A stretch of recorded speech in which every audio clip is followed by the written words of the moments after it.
Hello नमस्कार दोस्तों। जय हिंद, वंदे मातरम। सभी दोस्तों का स्वागत है मेरे यूट्यूब चैनल पर। आइए मैं आपके साथ अपना कुछ अनुभव शेयर करना चाहता हूं कि ग्रुप डी की वैकेंसी जो 2019 में आई थी उसमें मैंने अपना स्कोर 80 प्लस कैसे किया था, किस तरह से मैंने तैयारी करी थी, क्या प्लानिंग करी थी मैंने, इसके सारा जानकारी आपको इस वीडियो में मैं देने जा रहा हूँ। बने रहिए मेरे साथ इस वीडियो में। आरआरबी ग्रुप डी 2025 वैकेंसी आई थी 2019 में। मैंने कैसे किया ग्रुप डी में 80 प्लस स्कोर, इसकी संपूर्ण जानकारी आपको इस वीडियो में प्राप्त होगी। आइए हम देखते हैं। पहले बात कर लेते कि वैकेंसी कब आई थी। वैकेंसी फरवरी 2019 में आई थी। वैकेंसी कब आई थी? फरवरी 2019 में आई थी। और उसका एग्जाम कब हुआ था बच्चों? उसका एग्जाम हुआ था अगस्त 2022 में। अगस्त 2022 में। इतना डिले क्यों हुआ था? कि बीच में कोरोना काल आ गया था, इसलिए क्या हुआ, लगभग 3.5 साल ये डिले हो गया था। यानी 3.5 साल के बाद क्या हुआ था, पेपर हुआ था। इसलिए हमें उसमें ज्यादा समय मिल गया था पढ़ने के लिए और तैयारी करने के लिए, हमें बहुत अच्छा समय मिल गया था। अब मैं डिस्कस करता हूँ आपके साथ कि हमारे पेपर कब हुआ था। अगस्त। पेपर कब हुआ था हमारा? एग्जाम कब हुआ था? नहीं, अगस्त 2022 से एग्जाम शुरू हो गए थे हमारे। और वैकेंसी कब थी? फरवरी 2019 में। एग्जाम कब हुआ? अगस्त 2022 में। लगभग 3.5 साल के बाद हमारा पेपर हुआ था। उसके बाद पेपर होने के बाद आंसर की आई हमारी अक्टूबर 2022 में। अक्टूबर 2022 में। पीईटी यानी रेस हमारी कब हुई थी? जनवरी 2023 में। डीवी और मेडिकल कब हुआ था हमारा? मार्च 2023 में। ज्वाइनिंग कब हुई हमारी? जून 2023 में हमारी ज्वाइनिंग हो गई थी, यानी हमारी पोस्टिंग हो गई थी जून 2023 में। ठीक है, अब मैं डिस्कस करता हूं कि मैंने तैयारी कैसे करी अपनी, कैसे प्रिपरेशन करी, कहां से पढ़ा, क्या पढ़ा। मैं आपको इस जानकारी अब दूंगा। सबसे पहले मैं आपको बताना चाहूंगा कि पेपर में टोटल क्वेश्चन कितने थे। टोटल क्वेश्चन आए थे हमारे 100। टोटल जो हमारे क्वेश्चन थे वे थे हमारे 100 question. Total question of number कितने थे हमारे? 100 क्वेश्चन थे हमारे। टाइम कितना लगा था हमें? वही टाइम कितना लगा था हमारा? वही 90 मिनट मिला था हमें। कितना मिनट मिला था हमको? 90 मिनट हमें मिला था। इसमें नेगेटिव मार्किंग क्या थी?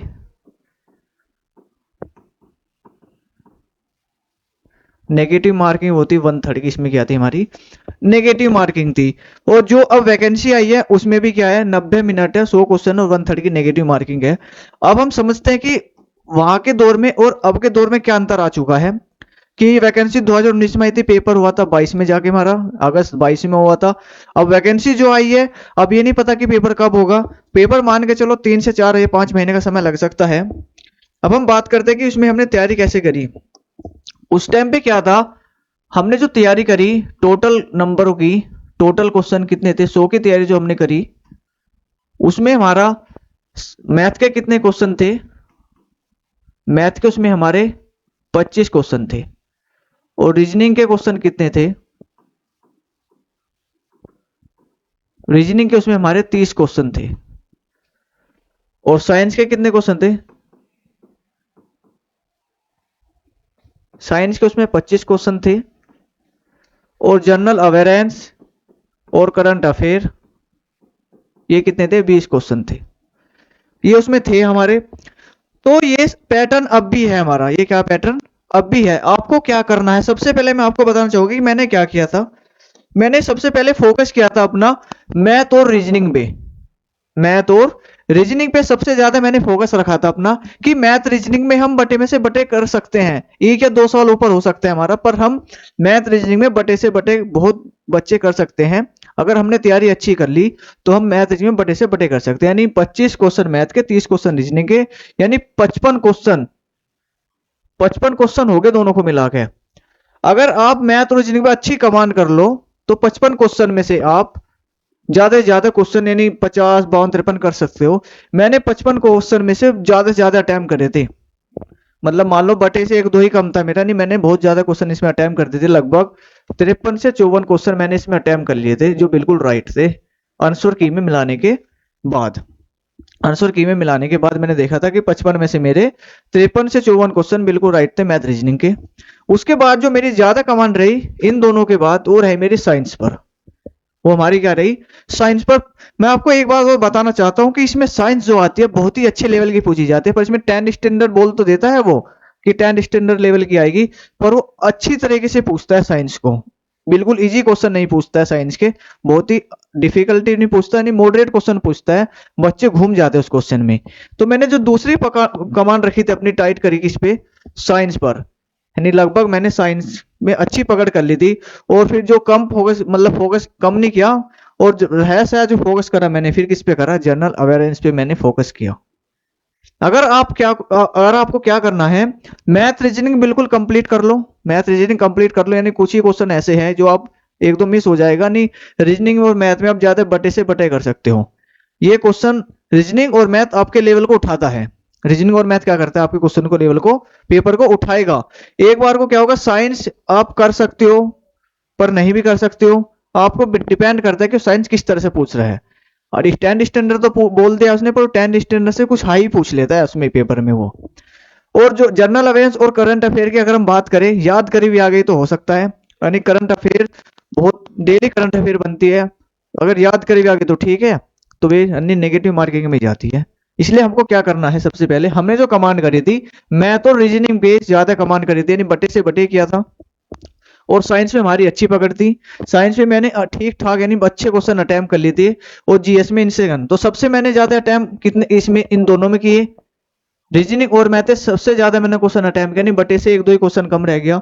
उससे कम मैंने कितने अटेम्प्ट किए, साइंस के अटेम्प्ट किए। और सबसे कम कितने किए मैंने, जीएस के अटेम्प्ट किए। अगर आप इस तरह से तैयारी करते हो, इस तरह से तैयारी करते हो आप 70 और 80 के बीच में क्वेश्चन अपने एक्यूरेट बना लेते हो। और इसमें एक मेन और पॉइंट रहता है कि आप नेगेटिव मार्किंग कितने कम करते हो, नेगेटिव मार्किंग कितने कम करते हो। क्योंकि आजकल क्या हो रहा है कि नॉर्मलाइजेशन लगता है, और नॉर्मलाइजेशन ये देखता है कि पहले शिफ्ट देखी जा रही थी कि हार्ड थी इजी थी, हार्ड होगी तो बच्चे कम टाइम करेंगे, इजी होगी तो ज्यादा टाइम करेंगे।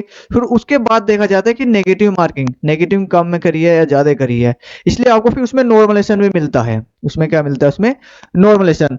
तो जब मैंने देखा कि नॉर्मलाइजेशन के बाद मेरा 80 प्लस स्कोर आया था, 80 प्लस स्कोर मेरा उसमें आया था। उसके बाद जैसे आंसर की आने के बाद हमें दिख गया था कि सिलेक्शन हो जाएगा हमारा। पर जब हमारे नॉर्मलाइजेशन लग के नंबर आया तो हमारे कुछ नंबर और बढ़ गए घटने की वजह, क्योंकि मैंने नेगेटिव बहुत ही कम किए थे, 2 से 3 ही क्वेश्चन मैंने नेगेटिव मार्किंग उसमें किए थे। क्योंकि नेगेटिव मार्किंग क्या कर लेवल डुबा देगा और आपके नॉर्मलाइजेशन के नंबर कम देगा। ठीक है, तो मैं आपको यही बताना चाहता हूं कि मैथ रीजनिंग पे सबसे ज्यादा फोकस करें। उसके बाद 25 नंबर की जो साइंस है, इसको बहुत ही अच्छी थ्योरेटिकल तरीके से पढ़े, कि थोड़ी से ज्यादा पढ़े। थोड़ी पढ़ने के बाद आप ऑब्जेक्टिव क्वेश्चन आराम से लगा सकते हो, यानी कि आप शुरू से ही क्या करने लग जाए, थोड़ी तो ऑब्जेक्टिव लगाने लग जाए नहीं, थोड़ी पढ़ो।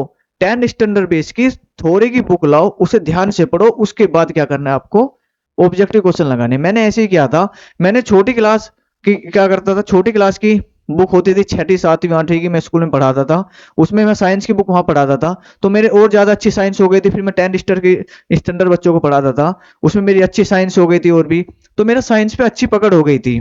तो आपको क्या करना है, पहले थोटिकल पढ़ो, थोड़ी पढ़ो उनकी, छठी सातवीं आठवीं की एनसीईआरटी की बुक पढ़ो, 10वीं की साइंस एनसीईआरटी की बुक पढ़ो, अगर पुरानी बुक मिल जाए तो वो पढ़ो, तो आपको उससे साइंस बहुत अच्छी कवर हो जाएगी।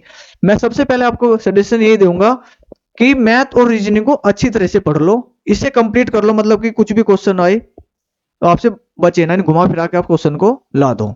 उसके बाद साइंस पे अच्छी पकड़ रखो, और डेली कम से कम करंट अफेयर और जीएस पढ़ते रहे, थोड़ा थोड़ा समय इन पे भी देते रहो। ठीक है, ये था हमारा आंसर की आगे थी हमारी ये हमारा क्या था, आपके साथ थोड़ा एक्सपीरियंस था जो हमने आपको शेयर किया है। ये मैं बस यही कहना चाहूंगा बच्चों से कि आप तैयारी करने लग जाओ, मैथ रीजनिंग डेली पढ़ो, दो कम से कम आपको सारे सब्जेक्ट को समय देना है। सबसे पहले ज्यादा कमांड किस पे करनी है, मैथ और रीजनिंग पे करनी है, मैथ और रीजनिंग पे। और उसके साथ साथ आप साइंस पढ़ते हो, उसके साथ साइंस, और उसके साथ थोड़ा थोड़ा समय आप करंट अफेयर और जीएस को भी देते रहो। क्योंकि आजकल जो कंपटीशन चल रहा है उसमें मैथ और रीजनिंग हर कोई बच्चा बना ले रहा है, हर कोई बच्चा उसे बना ले रहा है, पर साइंस और जीएस में यहाँ फेल हो पा रहे हैं। इसलिए आपको मैंने सजेशन ये दिया है कि साइंस पे अच्छी पकड़ कर ले, और इधर इसके साथ साथ जीएस और करंट अफेयर पे भी ध्यान दे। ये मेरा कुछ एक्सपीरियंस आपके साथ शेयर किया मैंने। वीडियो अच्छी लगे तो लाइक करें। और मैं आपको एक बात और बताना चाहूंगा कि मेरे इस चैनल पे हम डेली आरआरबी ग्रुप डी 2025 की वैकेंसी की नोटिफिकेशन देते रहेंगे। और आगे जो वीडियो आएगी उसमें जितनी आपकी 14 की 14 पोस्ट आई है, हर एक एक पोस्ट की आपको फुल डिटेल की उस पोस्ट में क्या काम होता है, क्या होता है, क्योंकि ये सब हमने देख रखा है कि कौन सी पोस्ट में क्या काम होता है। नेक्स्ट वीडियो में एक एक पोस्ट की जानकारी आपको मिलती रहेगी। और इसी चैनल पर आपको डेली प्रैक्टिस यानी रीजनिंग, मैथ और साइंस सबकी प्रैक्टिस इस पे कराई जाएगी। अगर वीडियो अच्छी लगी तो लाइक करो, चैनल को सब्सक्राइब करें। जय हिंद, जय भारत।